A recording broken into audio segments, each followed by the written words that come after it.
Nadiskubre ng Bureau of Customs ang bagong paraan ng pagtatago ng iligal na droga para maipuslit ito sa bansa. Sa pinakabagong operasyon ng Customs kasama ang PIDEA at iba pang law enforcement agency, daan-daang milyong halaga ng shabu ang natuklasang isinilid sa railings o sa mga bakal mismo ng container vans para hindi ito mahalata. Si Margot Gonzalez sa report.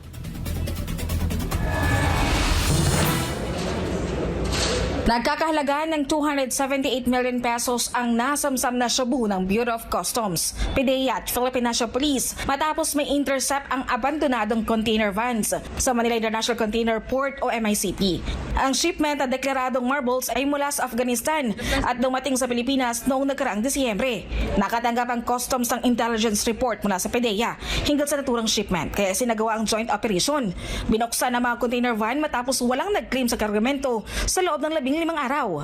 Kumpirmat ng methamphetamine, hydrochloride o shabu ang mga nakumpiskang iligal na droga matapos ang ginawang pagsusuri ng PIDEA.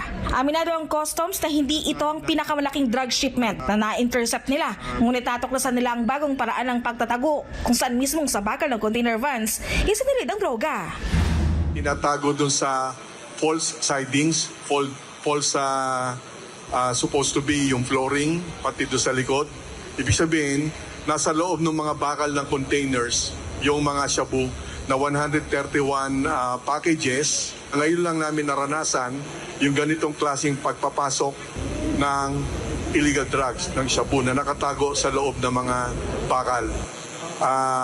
Normally, inilalagay yan sa mismong boxes ng mga ini-import nila. Ang deklarasyon nito, marble, galing na Afghanistan. Subalit may marble nga, nakatago naman sa mga bakal yung mga shabu. Duda naman ng Customs na dahil na rin sa matagumpay nilang drug operation sa paliparan noong nagkaraang taon kaya hindi na nagkaroon ng lakas ng loob ang supplier na i-claim ang shipment. Nakadugtong yon dun sa supplier nito.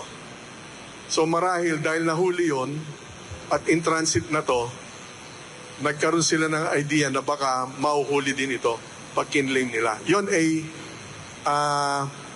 hypothesis namin yon. Maaaring yun ang dahilan kung ba't di na ito kinlaim. Dahil na-burn out na yung isa. Ayon naman kay PIDEA Undersecretary Major General Isagani Neres, hindi ito ang unang pagkakataon na nakasamsam sila ng Afghan meth. Afghan meth ang tawag natin. And worldwide, known yung Afghanistan na meron silang production ng meth.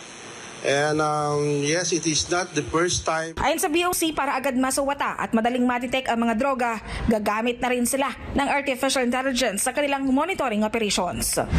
Nagbigay na ako ng utos actually noong November pa last year na mag-upgrade pa ang BOC, mas pagandahin pa yung aming scanning capability, x-ray machines.